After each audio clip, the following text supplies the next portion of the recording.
Hello, everyone, and welcome to the Unnext News Radio podcast, your news source for all things unexplained. And now, here's your host for the Unnext News podcast, Margie K.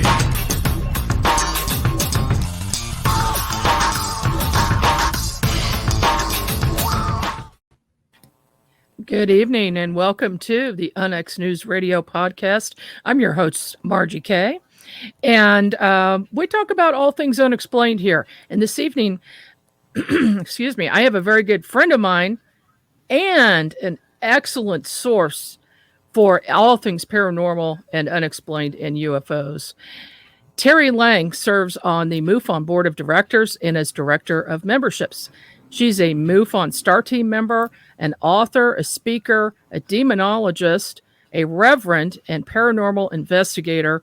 She's a radio, a TV host. She hosts enigmatic anomalies, and she's a leader in all things strange and paranormal. There isn't much Teri hasn't studied when it comes to matters of the unknown, and that's why I like her so much. Welcome to the program, Teri.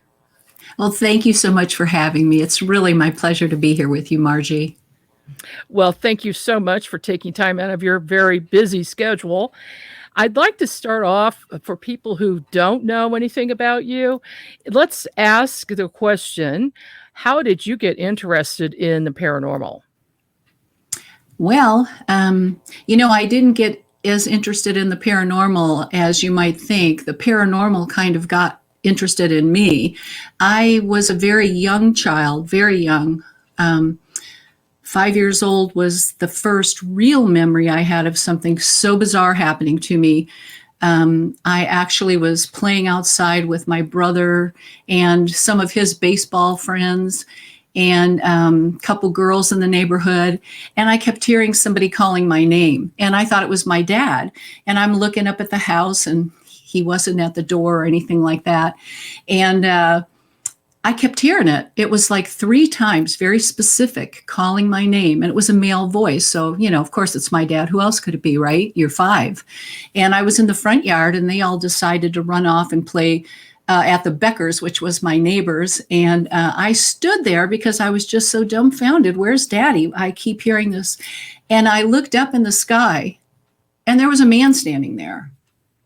And I know I was in shock. I know I was because I just stood there and I stared and I thought, you got to be kidding me, And even as a child, I knew something's wrong with this picture. And it scared me so. And he started coming down towards me and talk about frightened. I started screaming at the top of my lungs. I turned around and ran into the house and I ran to my father now, who happened to be in the kitchen. And I was screaming to him, Daddy, Daddy, there's a man standing in the sky outside.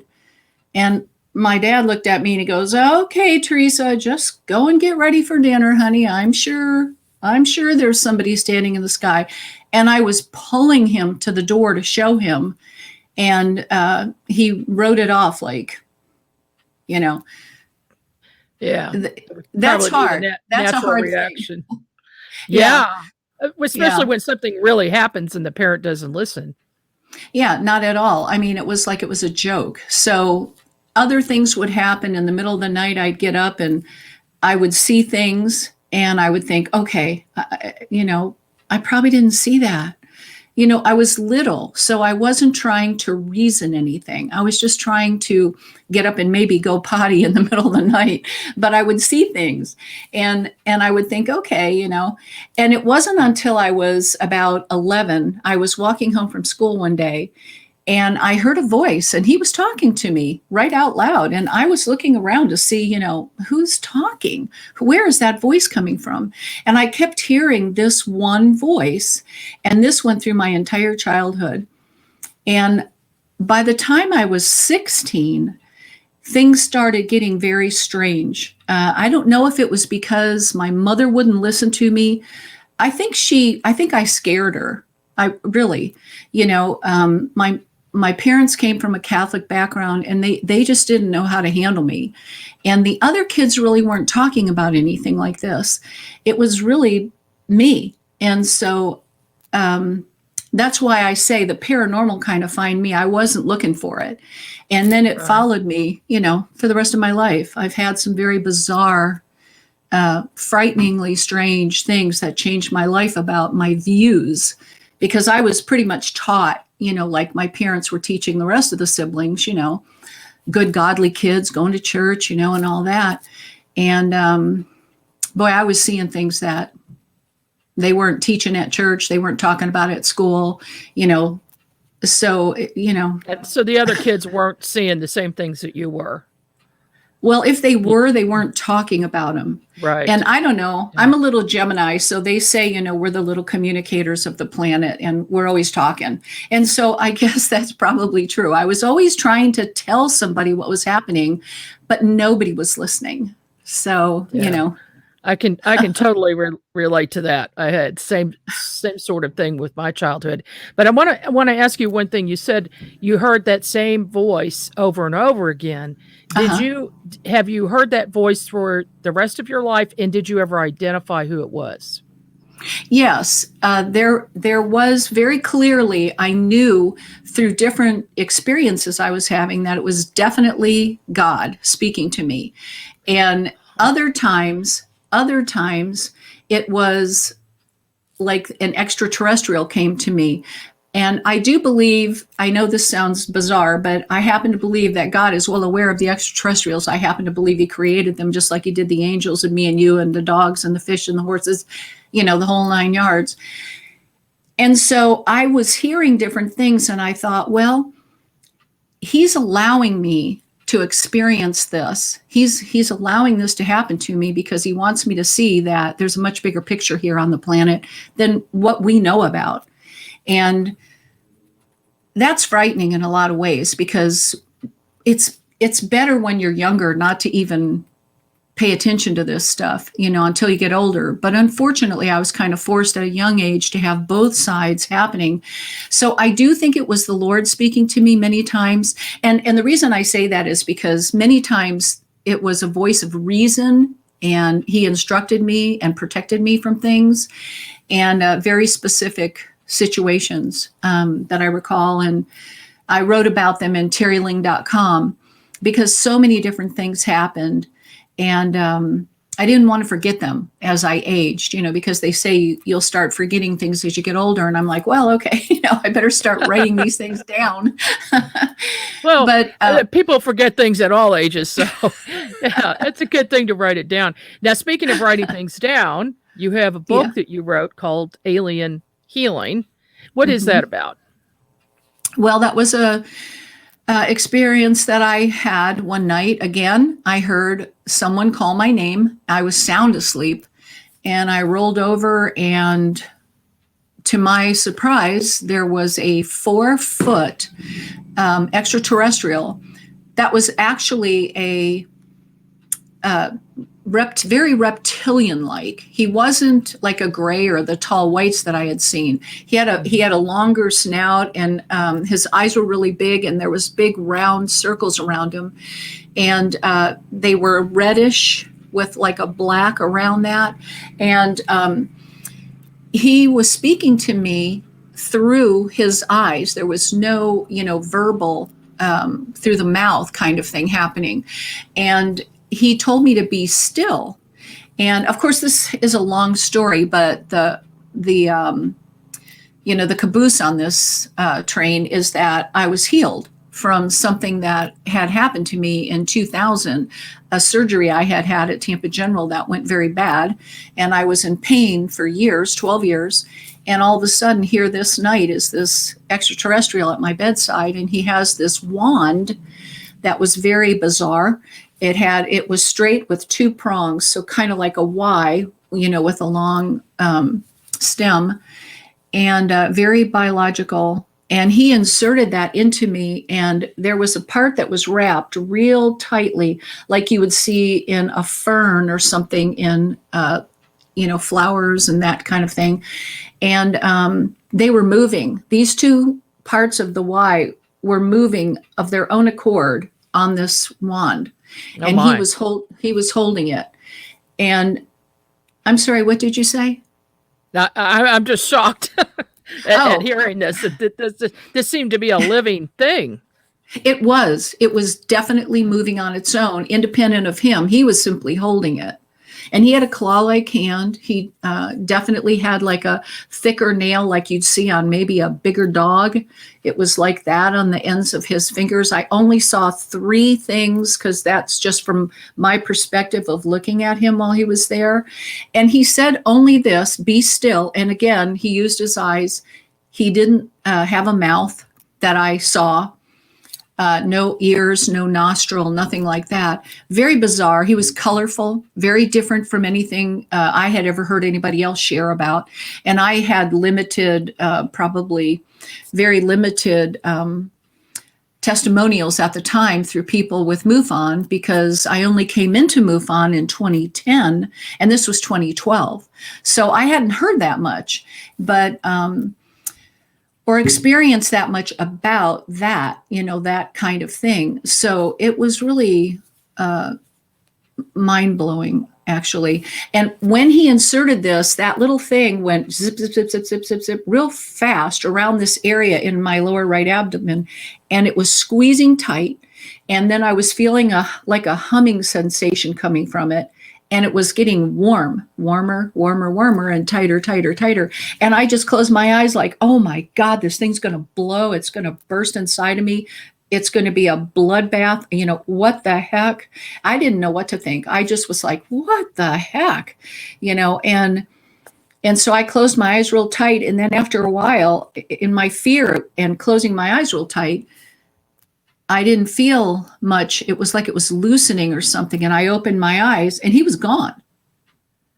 And I'm like, you're kidding me. And so I laid there for a couple hours before I even got up. I did not move. And I just kept feeling everything, like, geez, am I okay? Am I all right? And my husband got up and went to work, and I'm still laying there.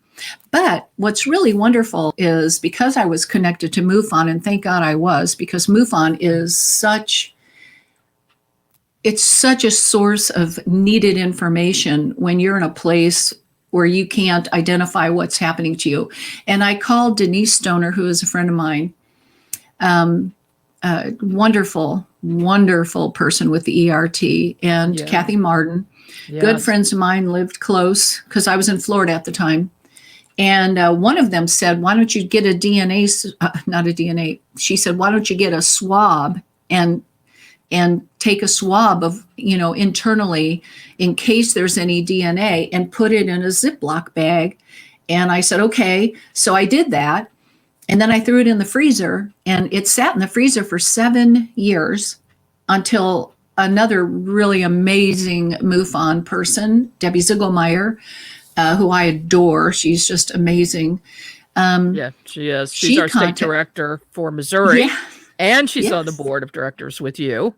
Yes, she is. I'm proud to be associated with that woman. She's great. I love working with her. I know. Me too. And she contacted me and said, hey, didn't I hear you had a swab that you were wondering, about the DNA? And I said, yes, I do.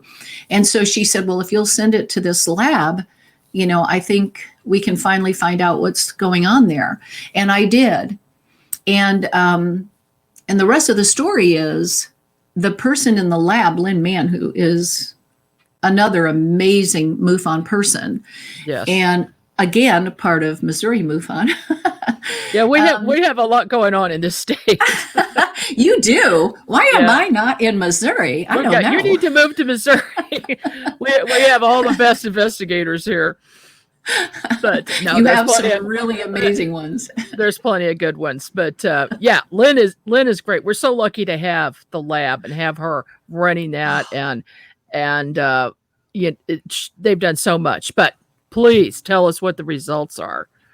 Well, the results came back, and I remember I had just finished a MUFON meeting, and my husband and I were packing up, and a call came in from her, and she said, "Are you sitting down?" And I said, "Kevin, I think we better sit down." And so I put her on speaker, and she said, "This is amazing. It's astonishing." She said, "But there is more than your DNA on this swab." And she asked me for my permission to use the swab further so that she could continue to test and share it with fellows in her field to look even farther at what they might find. And she did find a reptilian gene on my DNA. And so she started searching all over the United States and abroad to find what connection this particular DNA had.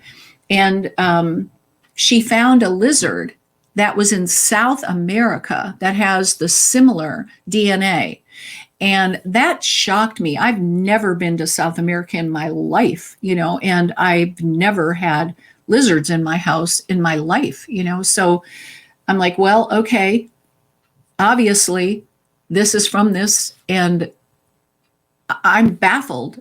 We finally found something with an absolute identification and a DNA link. And so she sent me the tegu lizard and then my DNA, and you could see that there was this change, and it's really astounding. I will talk about that more, at another time, where you can get the book. It's on Amazon, just my alien healing, Teri Lynge Kehl, and it's just really amazing. So we do have proof of that. Yeah, there you go. Thank you. Yeah, that this is one of the best evidence cases ever. Mm-hmm. I mean, there are a few good ones, and this is right up there in the top. And I just think everybody needs to know about this, and everybody needs to hear your story. They really need to read the book. You are going to be speaking at the Oz conference. Yes, I can't wait. Yes, that is June 5th and 6th, 2021. Mm-hmm. It's a virtual conference, so anybody can join from anywhere, and they can hear more about your story. So yes, thank you so much for sharing that with the world, because people need to know that this stuff is real. Mm-hmm. This is happening. It is happening. They're here. Oh, they're here. They've been here probably much longer than humans, in my opinion. Oh, but, yeah. Let's switch gears for a minute and go, because you've had some things happen to you that are what some people would call more paranormal in nature, and especially since you've moved to your new property. Mm-hmm. So I think, well, first of all, I think your house is extremely interesting. It's got a lot of history. Why don't you tell us a little bit about your home and the history of it, and then what's been going on there? Yeah, since we've moved in, there's been a lot going on. It's a very old antebellum mansion. It's in Tennessee, and it has rich history, really. It was, I think it was 1852 is when they started building it, and it was completed in 1854. And there was one person before General Atkins who came here to build. He owned 166, I believe, either 162 or 166,000 acres here. So he basically owned this entire area. It was a plantation owning house. And where I am right now is the original kitchen. And some people say it was like a slave's quarters back in the day, and really beautiful. I mean, I just love these walls, and the black behind me is where the kitchen cooking area was. So, and we're not going to paint it or change anything about it. We're just going to kind of leave it here. But the first month I was here, I was sound asleep upstairs, and my husband was in Florida working, and my son was downstairs with his wife, and was probably about 3:00 in the morning or something, and somebody was yanking on my leg to get me up, and I thought there was a problem maybe with the fire, because we have 10 fireplaces here in the house, and I thought, maybe something went wrong, and I was really very concerned. And I woke right up, and I was getting ready to say, Jason, okay, I'm awake. Excuse me. And when I turned over, there was no one there.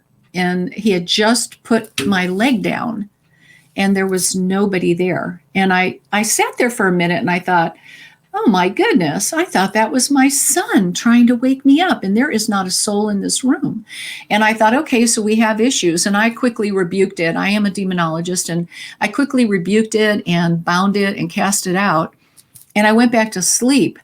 And we started having a lot of problems with everything like the breakers kept popping and shutting everything off. And I mean, there was so much going on here, and it shouldn't have been happening. We had somebody in, and they said, no, everything's fine. You know, you shouldn't be having these problems.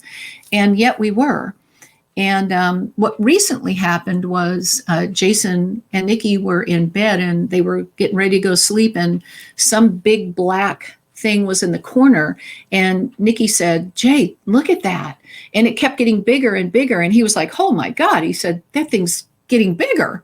And then it went in front of the TV, and the TV was shut off, and it turned the TV on, and it elevated the sound somehow. That's a lot of power in an entity. And then it went into their son's room, and they both jumped out of bed and ran after it. And Jason saw it go out the window, down on the ground, and it was hunched over, almost like it was more animalistic. And then it came out a ways, and now we know it was 60 feet. And right at that point, it stood up like a human man. And Jason was like, holy crap, it looks like a man. And it turned the outside lights on in the yard. So it brought all that attention to itself. It had a lot of power. And unbeknownst to me, I was upstairs just before that was happening, and all the lights were flickering so crazy in the room I was in.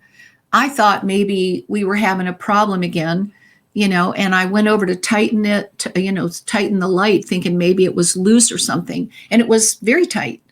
And I thought, well, what's going on? And unfortunately, I've become so accustomed to weird things happening in the house that I didn't even write it off as something paranormal. I was just like, oh my gosh, and on I go. And then here, it couldn't get my attention. So it went downstairs and got theirs, and really made a ruckus.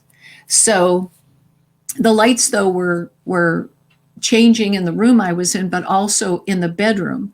That should have been a wake-up call for me, but I missed it. I guess you'd say I just didn't, So anyway, we did find out that, should I mention that?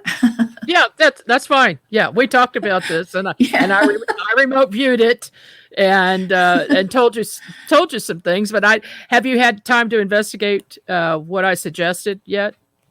Well, what we did find out was that you gave a very specific footage, and Jason came outside and walked it, and exactly what you said, and you had no clue, 60 feet is where he saw it stop and stand up. And you had said that was from the 1700s, and there were people living in this area in the 1700s. And you also mentioned that people were buried here, and this was a graveyard. And last night we had people over who said in the state of Tennessee, it's legal for you to bury your dead in your yard. You can actually do that. You don't have to bury them in a coffin. You can wrap them in a blanket and put them in the earth. So that's what I'm going to get buried here. Wow. I know you used to be able to do that in most states, but most states now have a law that you have to be in a coffin and you can't be on your property. You've got to be in an official graveyard. So, yeah. That's what we were told. Yeah, I felt like that entity is attached to the land, and it's very, very old entity. And it's now got, it's more negative, and it's gotten a lot of power. But you being a demonologist should be able to get rid of that. Oh, and sure. So that's my next question. How does one get interested in demonology? Well, because so many absolutely bizarre and frightening things were happening to me over my lifetime. And I went to the Catholic Church in the early 70s and I begged them to help me. They walked me out the front door. And one of the nuns said, "We can't help you." And she literally walked me out the front door of the church. And I left there shaking my head, going, I can't get my family to listen. I can't get the church to listen. I don't know what to do at this point. And so I was so freaked out. I did call in a couple psychics who came to my house in, where some of these things had happened. And in particular, what had happened that was so frightening was a spirit. I was in the room with two other people.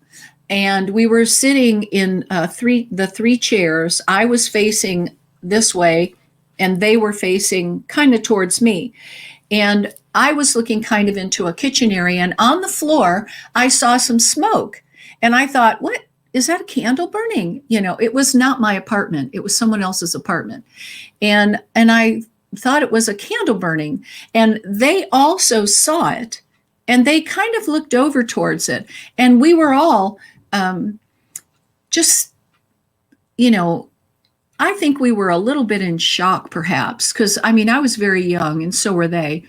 And we're all looking at this thing. And now it's not just like a candle burning, or the smoke. It's like this large amount of smoke, and it's rising, and it keeps rising, and it keeps rising. And it goes past 3 feet, 4 feet, 6 feet.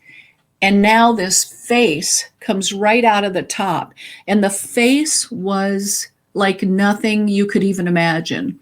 It was long. It had huge eyes, dark. It had a thin, long nose and teeth that literally, it actually had teeth. And I thought, oh my God. And they both got up and ran down the stairs. And I couldn't even move. I was looking right at it. It was looking right at me, and it came right at me and went right straight into me and through me. And I ran downstairs. I don't know how I got down the stairs. I really don't. I do remember feeling like I was going to fall, but I was holding onto the railing, running as fast as I could. And I got out to the front, and they were downstairs, and they were absolutely in shock. And they said, "What the hell was that?" And I said, "What did you see?" And he said, "It looked like some kind of like a ghost with a weird face." And I'm like, "That's what I saw."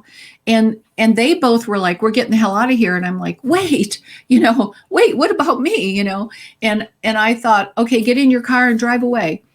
And so I drove away, and all of a sudden my eyes started itching and burning beyond belief.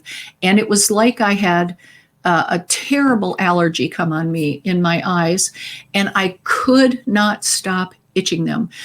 It was so painful, and I was gouging at my eyes and crying. And I thought, I better go to the hospital. I better go to the hospital. So I did. I went to St. Anthony's Hospital, which was literally a block away from where this happened. And they said, well, obviously you have a real problem here, because the white part that covers my eye was hanging out. I had rubbed the white, clear part of the eye over to the side, and it was all lumped up. And she goes, "You need to see an ophthalmologist immediately, but we don't have an ophthalmologist on staff." And I said, "Oh, please help me." And she wrapped a bag of ice and put it on my eyes and let me lay there for a little bit. But then they couldn't keep me. So, she said I would have to go. And she gave me an address of an ophthalmologist. And it was about 4 o'clock in the morning, maybe 3. And I was sitting in my car crying. I did not sleep at all that night. I was still scared, wondering, where did that thing go, And I sat in an ophthalmologist's parking lot until the ophthalmologist came in. And it was the nurse that came in first. And I ran to her and said, "Please help me, please help me." And she was shocked when she saw me. And she said, I will unlock the front door and let you in, but you have to sit there. And I said, I'll sit there. And she gave me more ice because my ice had all melted. And she gave me more ice. And when he came in, he said, "What happened to you?" And I said, "I don't know." I couldn't tell him. There was no way I was going to say, "Well, I saw a ghost with this really weird face and it went right through me. And now my eyes are on fire." Well, so the end of this story is I ended up maybe 5 years later going to get glasses. No, maybe 10 years later. And they said to me, "What happened to your eyes? Did you have a real bad accident? Have you been in a car accident?" And I said, "I've never been in a car accident." And they said, "No." The ophthalmologist then said to me, "No," he goes, "you've had severe trauma to your eyes." He said, "I'm looking at it." And I said, "Sir, I've never been in a car accident in my life." He said, "Have you ever been hit in the head?" And I said, "No, sir." And then I went, "Oh my God, this is the damage this thing did to me that day." And to this day, I have real problems with my eyes, and it started that day. And that's why I'm saying the things that have happened to me are not just bizarre. I mean, they made changes in my life that are still with me at this very moment. And the doctor at the ophthalmologist that I did say that day said he had never seen anybody rub their eyes so badly. He said, "You've damaged all this clear stuff. You're going to have to leave them alone." And that was really hard. But I had ice on my eyes for a couple of days from seeing a demon. That is. So this is why I'm a demon. So you figured out that was a demon, not just a ghost. Obviously. Yeah. Yes. And so what do you do to keep the bad, negative demons and energies away? Well, I pray a lot and I rebuke them in the name of Jesus. And I know that sounds very religious, but it's the only thing that works. And I don't allow them to touch me. And I was at a girlfriend's house cleansing her house one day. And this spirit grabbed my left shoulder while I was standing right up next to a wall and squeezed real hard. And I thought, okay, that's it, and I bind them in the name of Jesus and command that they not touch me or have the ability to harm me like the one did with my eyes. And I cover myself in prayer. And I command them by the power that is within me, the Holy Spirit, that they cannot touch me and they must be bound. And I bind them and often will send them to a very specific lake. And then I ask the Lord to keep them at the bottom of the lake until he decides to release them. Because it's really not about me. It's spirits aren't in my realm. They're in the cosmos, they're out there, but I don't have to be a part of that realm, but they keep coming. I mean, just because you bind something once and just because you rebuke it or send it off doesn't mean it's never going to try to come back at you. I think some people think that it's a be all and end all when you bind and lose something, but no. And if it's not that same spirit, it's another spirit, because there's familiar spirits, there's seducing spirits, perverse spirits, lying spirits, spirits of bondage, all kinds of spirits that can come at you. And you never really know what's coming. Sometimes it's just demonic. Sometimes it's just malevolent. And yeah, I never know what's coming. And I don't entertain them like a lot of people entertain them, like they want to talk to them and find out a lot about them and everything. I just want to bind them. Yeah, I don't want to make them my friends. Yeah, they're not my buddies. Yeah, that's good advice for anybody who has an issue with something like that, or they've got something very, very negative in their house. Mm-hmm. I always say, do not interact with that. Do not talk about it in the house. Don't give it attention, because it's my feeling that a lot of times people get very angry, get upset about it. They get fearful. They talk about it all the time. And that just feeds that thing energy. Is that what you think? I do. I that's why I don't do much with it. I don't interact with them, and that's why, like what happened the other day when all the lights were going crazy, I'm like, well, okay, I ignore so much.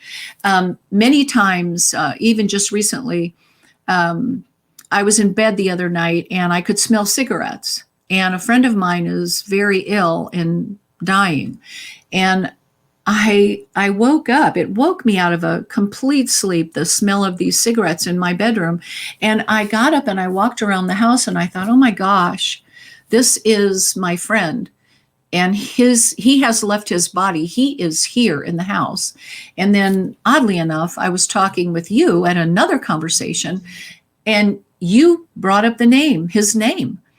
And I was shocked. And I told Kevin, this person was here last night and he's leaving his body. He's not long for this life.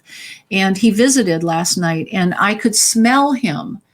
And you validated that, and I didn't feel any harm with that. It was kind of like a familiar spirit, but not a spirit that was here to do me any harm, but perhaps even saying goodbye in some way.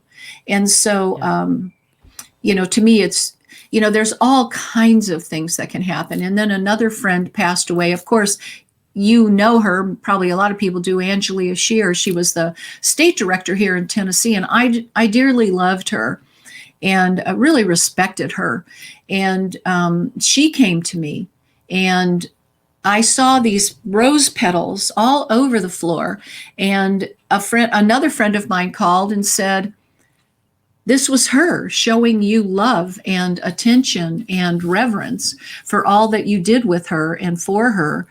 And, I could cry when I think about stuff like that because, the other part of us that leaves can come back occasionally. And there's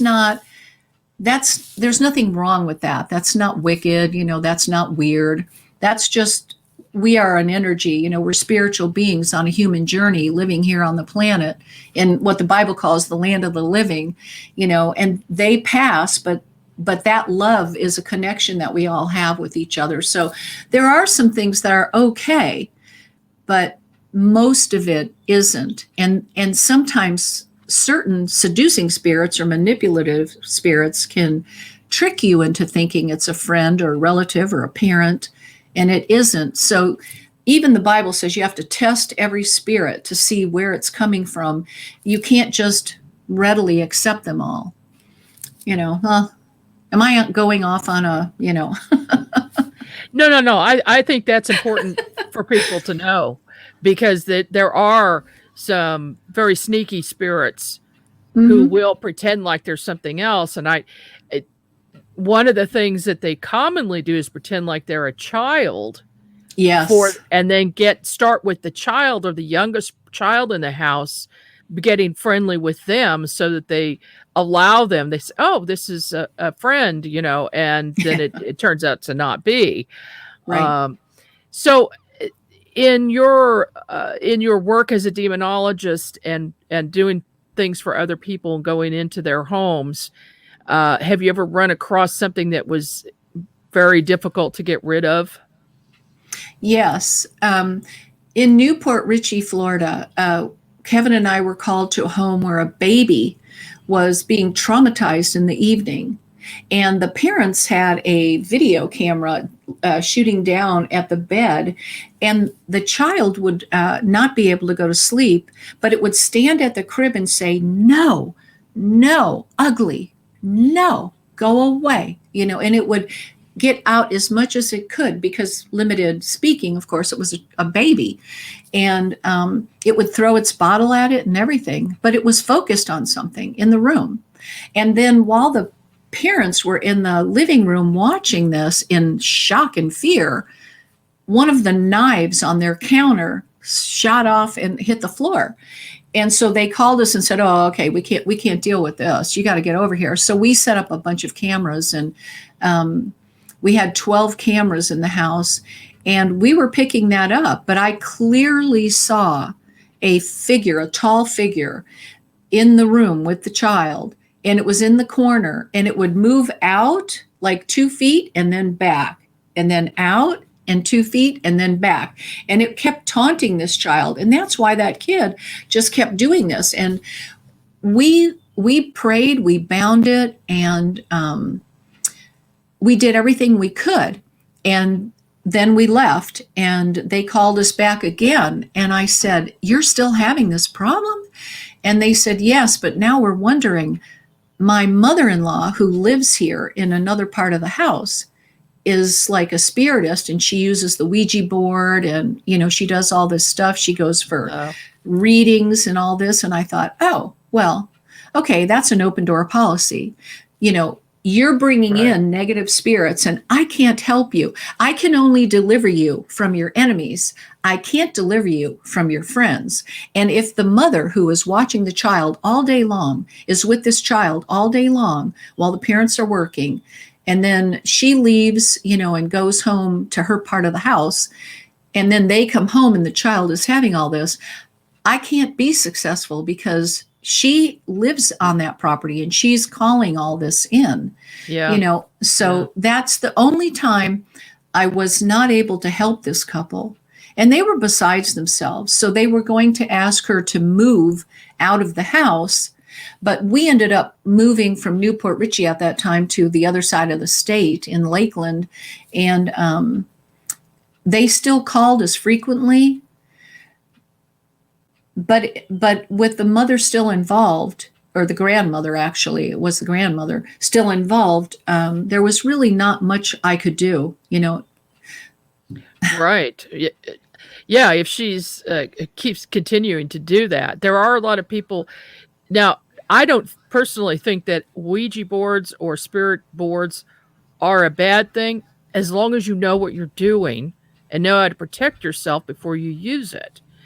And I've also found that people who are especially afraid of them and then go ahead and do it anyway are going to invite some negative spirits in. What do you think about that? I do. I think they are going to bring in negative spirits. I'm not a believer in the board. My thinking would be leave it alone. Even myself, I wouldn't use one. But you might know something I don't know. You may be on a higher level than me. And I respect that. Some people that I've talked to over my life have said, "Well, you haven't arrived at this understanding, Teri." Okay, I may not be the brightest demonologist on the planet, and I may not have all the information out there. I don't claim to, but I have to only do what I can do and what I know. And I know I wouldn't want to have anything to do with them. If you can get control of them and you have, wisdom I don't have, I respect that, because I don't have all the answers. Yeah, no, I don't either. I mean, it's an individual thing. And I would say I have not used one for years. I don't need to use one anymore. If I want to contact somebody, I just do it. But yeah, I mean, that's good advice to just not use one and stay away from it, because why open a door you don't need to, right?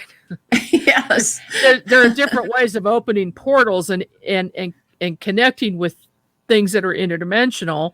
And I'd like to get your opinion about not only the paranormal moving in and out of dimensions, but ETs moving out of dimensions. Do you think that that's what's going on here with these visitations, especially things that suddenly appear and disappear? It kind of seems to make sense to me that it's an interdimensional thing. I do believe that it is, actually. And I've seen some things that would tend to make me believe that. I've seen crafts and the way they move and how they move. And it's bizarre, the power that they have and how they can get from one place to another so quickly. And I do believe that it is a dimensional thing, because in this realm, it would be virtually impossible. And they don't break a sound barrier. So that's another thing. You never hear them popping the sound barriers. And there's millions of them around, contrary to popular belief. They're here amongst us. And yet the way they move, they're not breaking sound barriers. So they do have a way of coming and going. And, like the one in my room that healed me, how did he leave that fast? He didn't come in through the door, or maybe he did. I didn't see it. But how did he leave so quickly? And where did he go? And how did he do that? So that's what makes me believe that there's something that they can just come and go at will. I think that they're definitely more advanced in that way. Not sure why they still keep coming, though, because if they're so advanced over us, why are they still here? Humans, if they were on the planet, and we know they have been since the beginning, the hieroglyphs and all this, why are they still doing the same things that they've always been doing? What are they looking for? And why haven't they found it yet?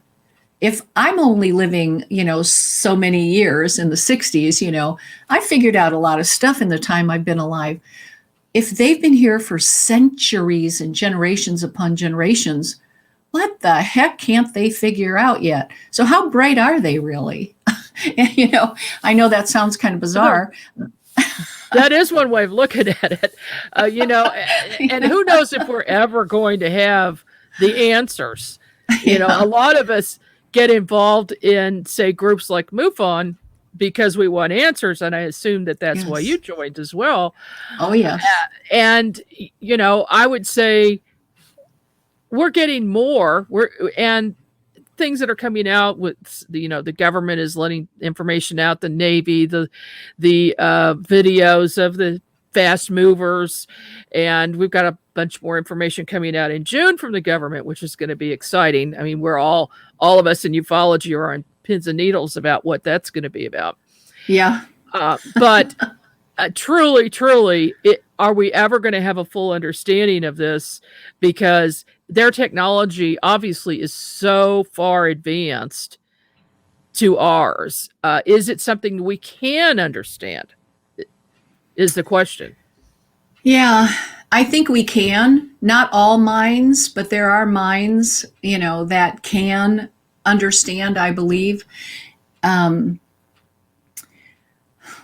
We all have, one thing I was going to say earlier, and I want to go back to that is, people like yourself, I respect you beyond, understanding really, because you can do things I could never do. You have talents and gifts that you've been given that are so amazing. And, you're able to tap into the dead. You're able to find missing people. You're able to do things and hear things and see things.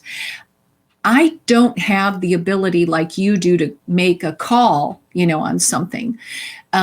But things will come to me and I seem to just manage everything, that comes. You seem to be in control of everything that comes.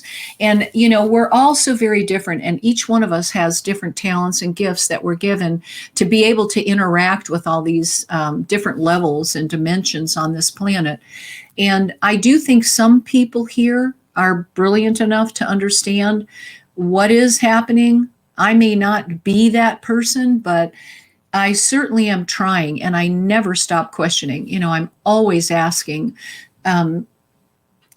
what I feel I haven't been good at is when I'm having an extraterrestrial experience, I'm not asking them questions, and I'm wondering why. They seem to be giving me information. Like the time I was with that very huge reptilian in the catacombs, he was giving me the data dump.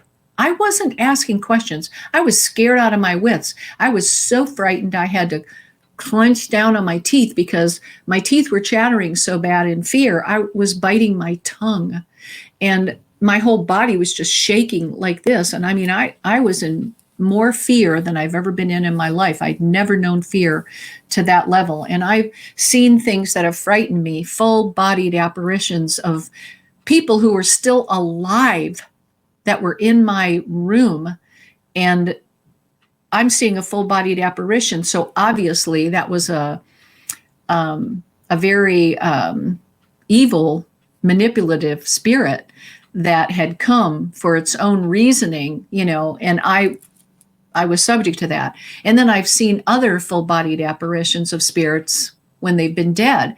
So all these crazy things that can happen, and we're trying to figure all this stuff out and understand why it's happening. I'm wondering if we'll ever really have a grasp on it until we get to the other side of the veil,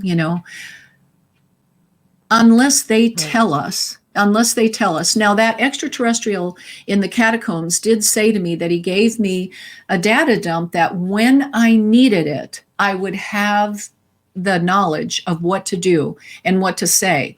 But until I needed it, I wouldn't know. And I don't understand what he told me, but at the appointed time, I'll know. Let's talk about your catacombs encounter for a minute. So for people who don't know about that, just kind of go over, how did that start? That started, actually, I was awakened again. I heard my name called. I was awakened. I was laying in my bed, and somehow or other, and don't ask me how this happens because I don't know, but they have the ability to interact with you even through your mind and speak to you through mental telepathy and take you and move you from one place to another. I don't understand that, but they can. And I was all of a sudden with a man in blue jeans and a white t-shirt and a straw hat, and he was walking me towards this tunnel, and the tunnel went down into some catacombs. And the whole time I was wondering, where am I going? Why am I going down here? And he said very little to me, but he just kept saying that I had to go into this area and I had to do this. And I wasn't even questioning it. I was just very, very fearful. And we kept going down into these tunnels and into this catacomb area. And we were on almost like a white rocky kind of a, I don't know, earth, and there were huge, massive holes in these tunnels. And I'm not sure where I was, but it was getting colder and it was damp and I was already shaking. I was scared. I was concerned I was going to bite my tongue through the fear. And I remember just going like this and saying, don't talk, just keep your mouth closed.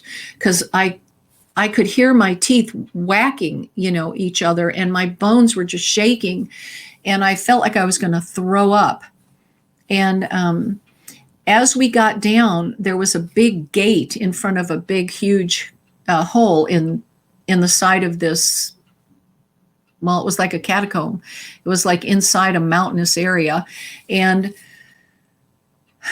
when the handler opened the door, I went in, and it was very dark. And I kept going in, and it was dark and damp and cold and smelly like you could not believe. And I was beyond fearful. And I could see something out of my right eye. I could see something back here. And I just stood there, shaking like this. And I thought, I can't turn around. I can't turn around. And I really did feel still like I was just going to throw up from the fear. And he knew I was afraid, and he was speaking to me. Now, what blew my mind was he was speaking to me through mental telepathy through the back of my head, because I never saw his mouth, but I could hear this. And yet I was hearing it in my head, but not in my ears. That's just weird. Mm-hmm. And yeah. And so, here he was, and he calmed me. I started getting more and more calm. He knew how afraid I was. And I started getting more and more calm as I stood there. Not calm like I was going to turn around and look at him or anything, but calm. I wasn't shaking. I didn't feel like I had to grit down on my teeth. And I knew that he was telling me something, but I couldn't understand it. And I understood that what I was getting, I would need at a certain time in the future, but I didn't need it now. But I was being prepared for that time. And I thought, okay, and it was just coming to me in my mind. And then we walked out. After a while, the guy was still there, and I knew to walk out. And he came into view just a little bit. And what I did see was that he was so tall as this room is. I'm going to say maybe 12 feet high. This room is probably 14, but he was like 12 feet high and massive. And wow. I just wanted to ease away from him. I didn't want to get too close. And yet I knew he wasn't going to hurt me, but I just didn't want to get too close to him. And I started going out then, and the man walked me back out. And then I remember someone saying, "She's coming to, she's waking up, put her under. And I saw people in white coats that had IBM on it. I hope I don't get shot or anything. But then I was put back under. And I was trying to wake up enough to move my legs, but my legs were just totally paralyzed. But when my eyes opened, I heard a woman go, "She's waking up. She's coming to.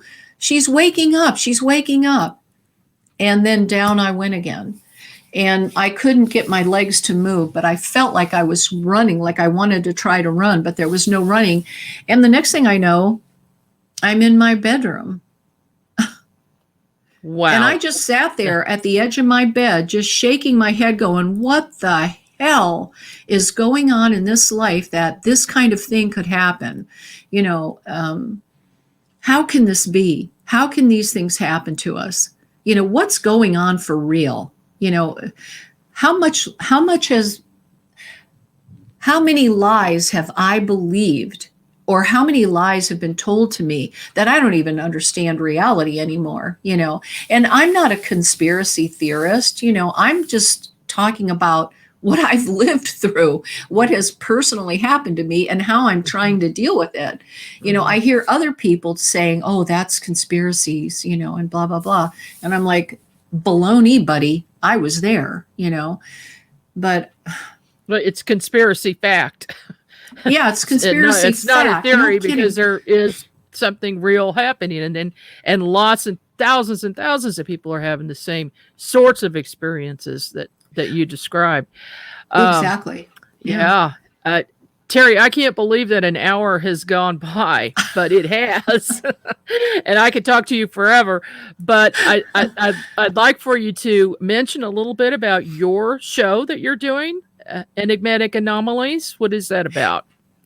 Well, Enigmatic Anomalies is something Kevin and I do when we do our paranormal, because I'm 95% invested in MUFON, and I do a United MUFON meeting at United MUFON Meetings, or it's actually MUFONmeetings.com, I'm sorry.